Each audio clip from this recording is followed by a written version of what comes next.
કેમ છો વિદ્યાર્થી બાલ દોસ્તો? સૌ મજામાં હશો, કુશળ હશો, તંદુરસ્ત હશો. આજે આપણે ધોરણ 12 કોમર્સ વાણિજ્ય વ્યવસ્થા અને સંચાલન વિષયમાં પ્રકરણ 5માં જે મુદ્દાસર તરીકે પૂછાય છે 3 માર્કમાં એવા પ્રશ્નો વિશે જોવાના છીએ. અગાઉના લેક્ચરોમાં આપણે વિસ્તૃત પ્રશ્નો 6 જેટલા હતા એની વિશે વિગતે સમજ્યા છીએ અને દરેક વિસ્તૃત પ્રશ્ન જે છે એ પણ મુદ્દાસર પ્રશ્ન તરીકે આવી શકે, એના મુદ્દાઓ પણ મુદ્દાસર પ્રશ્ન તરીકે આવી શકે. તો આપ એ રીતે એને તૈયાર કરશો. જે એમાં નથી આવ્યા એવા મુદ્દાસર પ્રશ્નો અહીંયા 4 છે એની વિશે આપણે વિગતે સમજીએ છીએ. એ પહેલાં આપ સૌ આ ચેનલને વધુમાં વધુ લાઇક કરો, સબસ્ક્રાઈબ કરો, શેર કરો એવી ખાસ વિનંતી છે. વધુ વિદ્યાર્થીઓ સુધી આ માહિતી પહોંચે તો તેઓને ઘણી ઉપયોગી પણ સાબિત થઈ શકે. તો ચાલો ભણીએ છીએ આપણે મુદ્દાસર પ્રશ્નો. સૌથી પહેલો મુદ્દાસર સવાલ આપણી સામે છે કે માનવ સંસાધન સંચાલન વિશે સમજાવો. ઓકે, આની સમજૂતી પહેલાં એક બેકગ્રાઉન્ડ આપણે સમજીએ અને જાણીએ. તમે સૌ જાણો છો કે અત્યારે મોબાઈલમાં 4G ટેકનોલોજી અવેલેબલ છે. 5G પરના સંશોધનો થઈ રહ્યા છે. ઓકે, તમને એ પણ ખબર હશે કે 4G પહેલાં 3G હતી અને 3G પહેલાં 2G હતી. હવે આને આપણે એક સમજીએ કે 2G એટલે એવા પ્રકારની સિસ્ટમ હતી કે જેમાં સાદા ફોનમાં ફોન કોલિંગ અને ટેક્સ્ટ મેસેજ થઈ શકે. એનાથી આગળ 3G આવી. 3G ફોન સ્માર્ટફોનની અંદર વપરાય એવી ટેકનોલોજી અને એમાં તમે અમુક વિડીયોઝ ડાઉનલોડ કરી શકો, મોકલી શકો. જો કે એની સ્પીડ ધીમી હતી અને એમાં થોડુંક અપડેટ આવ્યું 2G કરતાં અને પછી આવ્યું 4G જે ખૂબ સારી ઇન્ટરનેટ સ્પીડ આપે છે અને ખૂબ બધી માહિતીઓની આપ લે એના દ્વારા આપણે કરી શકીએ છીએ. તો તમે આ ઉદાહરણ પરથી સમજ્યા હશો કે 2G કરતાં અપડેટ વર્ઝન 3G અને એના કરતાં અપડેટ વર્ઝન 4G છે. બસ સેમ. આજે માનવ સંસાધન સંચાલન આજે છે ને એ આજનું 4G છે. મતલબ તમને સવાલ થાય કે તો પહેલાં 2G અને 3G શું હતું? તો સાંભળો, કર્મચારી સાથે સંકળાયેલું 2G એટલે કે સૌથી પહેલી એડિશન, એટલે કે જેનો કર્મચારી સંચાલનના બદલે એને કહેવામાં આવતું હતું મજૂર સંચાલન. હવે એનો ખ્યાલ અપડેટ થયો અને એમાંથી આવ્યું કર્મચારી વ્યવસ્થા અને એનો ખ્યાલ પાછો અપડેટ થયો અને એમાંથી આવ્યું માનવ સંસાધન સંચાલન. તો અપડેટમાં અપડેટ હાલનો ખ્યાલ છે. અમે લોકો જ્યારે અભ્યાસ કરતા હતા ત્યારે મજૂર કલ્યાણ સંગઠનને ભણતા હતા. વચ્ચેનો જે સમયગાળો છે એ કર્મચારી વ્યવસ્થા વિશે ભણતો હતો અને આજે તમે છે માનવ સંસાધન સંચાલન વિશે ભણો છો. મતલબ અપડેટ ખ્યાલ છે. હવે સૌથી પહેલું છે મજૂર કલ્યાણ શું છે. મજૂર કલ્યાણની અંદર એક જ વસ્તુ હતી કે દરેક કર્મચારીને એક મજૂર માનવામાં આવતો હતો. આવે, કામ કરે, એને એનું વળતર ચૂકવી દેવામાં આવતું હતું. વિશેષતઃ એનું કોઈ ધ્યાન રાખવામાં આવતું હતું નહીં. વળતર પણ નાનું હતું.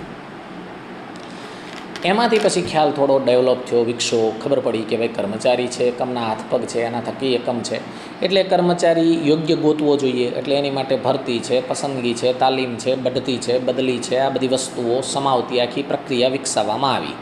એટલે કે મજૂર કલ્યાણ પ્રવૃત્તિને ડેવલપ કરવામાં આવી, જે છે કર્મચારી વ્યવસ્થા. પછી ખબર પડી કે કર્મચારી તો એકમની અમૂલ્ય મિલકત છે. કર્મચારી છે તેટલે જ એકમ ચાલી રહ્યું છે. એટલે એને ધ્યાનમાં રાખીને પછી એમાં પણ થોડોક સુધારો કરવામાં આવ્યો. અમૂલ્ય મિલકત તરીકે એને માન આપવામાં આવ્યું. એની માટે અમુક તાલીમી કાર્યક્રમો યોજવામાં આવ્યા, વિકાસલક્ષી કાર્યક્રમો ડેવલપ કરવામાં આવ્યા. તો એ જે અપડેટ ખ્યાલ છે, જેમાં કર્મચારીને વધુ મહત્ત્વ અપાયું, એની માટે વધુ સુવિધાઓ વિકસાવી, એ છે માનવ સંસાધન સંચાલન. તો અહીંયા આપણે અપડેટમાં અપડેટ ખ્યાલ જે છે માનવ સંસાધન સંચાલન એ જ વિશે સમજી રહ્યા છીએ. સૌથી પહેલાં મુદ્દામાં વાત કરવામાં આવી છે કે માનવ સંસાધન સંચાલન ધ્યેય સિદ્ધિ માટે જરૂરી કર્મચારીનું આયોજન કરવું, તેને પ્રાપ્ત કરવા, એને જાળવવા અને તેનો વિકાસ કરવાની પ્રક્રિયા છે. જો 4 વસ્તુ શું કીધું? પહેલાં તો જરૂરી કર્મચારીનું આયોજન કરવું, કે એકમમાં કેટલા કર્મચારી જોઈએ છીએ, કેવા કર્મચારી જોઈએ છીએ, એનું આયોજન કરવું. હવે એવા કર્મચારીઓ પ્રાપ્ત કરવા. પ્રાપ્ત કર્યા પછી એ કર્મચારીને જાળવી રાખવા, મતલબ કે એકમમાં ટકવા જોઈએ, કારણ કે તમે એને શોધીને લાવ્યા છો અને એ કર્મચારી સતત ડેવલપ થતા રહે એનું ધ્યાન રાખવું. તો આ 4 પ્રક્રિયાને માનવ સંસાધન સંચાલન કહેવાય. મેં અહીંયા તમને એની શોર્ટમાં માહિતી આપી, બાકી એની અંદરની વિગતો, પ્રક્રિયાઓ ઘણી બધી મોટી છે. ખાલી આપણે એમ કહીએ કર્મચારીનું આયોજન કરવું તો આયોજન એમ જ નથી થતું. કર્મચારીને પ્રાપ્ત કરવા તો એમ જ પ્રાપ્ત નથી થતા. એટલે ઘણી લાંબી પ્રક્રિયા છે, પણ અહીંયા ખાલી સિમ્પલ શબ્દના અર્થમાં આપણે એને આવી રીતના સમજી શકીએ. કર્મચારી સંચાલનમાંથી માનવ સંસાધન સંચાલન ખ્યાલ વિકસો. એટલે કે 2Gમાંથી 3G થયું, સોરી 3Gમાંથી 4G થયું. કર્મચારી સંચાલનમાં ભરતી, પસંદગી, તાલીમ, ભૌતિક સુખ સુવિધામાં વધારો, ઉત્તેજક વેતન પ્રથાઓ, કર્મચારી કલ્યાણ જેવી પ્રવૃત્તિઓનો સમાવેશ થાય છે. માનવ સંસાધન સંચાલનમાં આ બધી વસ્તુ તો છે જ, પણ સાથે સાથે કર્મચારી વિકાસ પણ અંદર સમાવવામાં આવ્યું છે. અગાઉ કર્મચારી વ્યવસ્થાનું કામ એટલે કે જે આ 3G ખ્યાલ છે એમાં કર્મચારી વ્યવસ્થાનું કામ એ હતું કે ભરતી કરવી, પણ વર્તમાન સમયમાં કર્મચારી વ્યવસ્થા વિભાગ ખાલી ભરતી કરવાનું કામ નથી કરતો, કર્મચારીને ડેવલપ કરવાનું કામ પણ કરે છે. એટલે માનવ સંસાધન વિભાગ તરીકે ઓળખાય છે, જેને અંગ્રેજીમાં HRM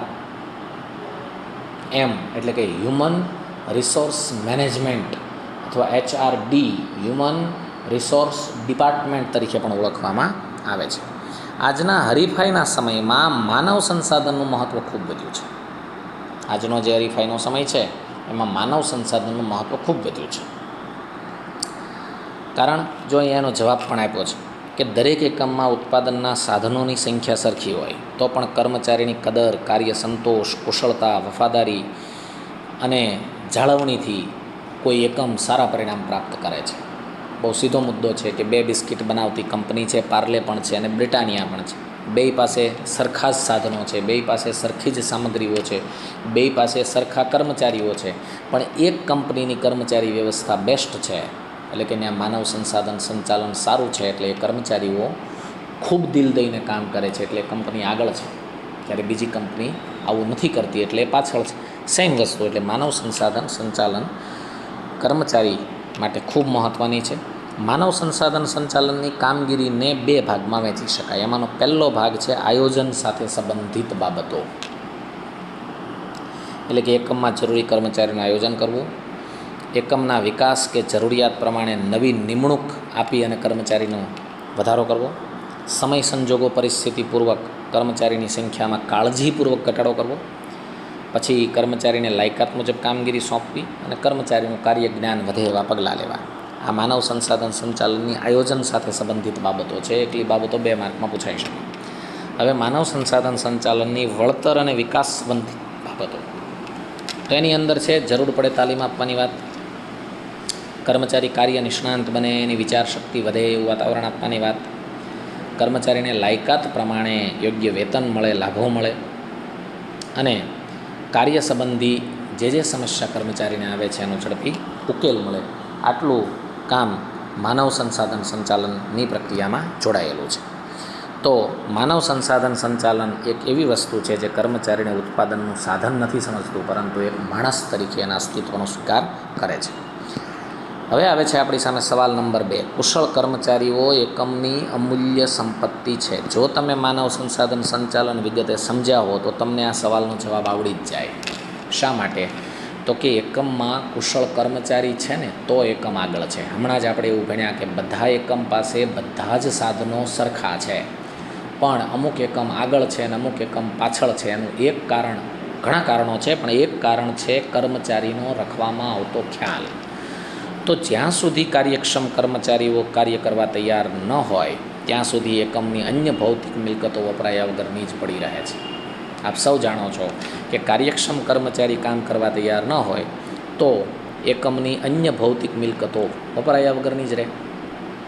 હરીફ એકમોની સરખામણીમાં એકમની માનવ સંપત્તિની ગુણવત્તા એ એક એકમનું મહત્ત્વનું સાધન છે. જળ યંત્રોની માવજત ઉત્પાદનમાં વધારો કરી શકે તો કર્મચારીઓ જીવંત છે તો એની માવજતથી વધુ સારા પરિણામો મળે ને. આ બહુ નક્કર હકીકત છે. તેઓ એકમનું એકમાત્ર જીવંત સાધન છે. તેમને ભૌતિક સાધનોની કક્ષામાં ન મૂકી શકાય, એને યંત્રોની કે કાચા માલની કક્ષામાં ન રાખી શકાય, કારણ કે એક જીવંત સાધન છે એટલે એને લાગણી છે, સ્વમાન છે, અલગ અલગ આવડત છે, હોશિયારી છે, સમજ છે. તો એની આવડત પ્રમાણે, એની લાગણી પ્રમાણે, એની હોશિયારી પ્રમાણે, એની સમજ પ્રમાણે એને ટેકલ કરવા પડે. ધંધાકીય એકમના ભવિષ્યનો આધાર અન્ય પરિબળોની સરખામણીમાં એમાં કાર્ય કરતા કર્મચારીઓ પર વધુ છે, કારણ કે બધા જ એકમો પાસે ભૌતિક સુવિધાઓ સરખી હોય પણ કર્મચારીના આધારે એક એકમ બીજા એકમથી આગળ નીકળી જતું હોય.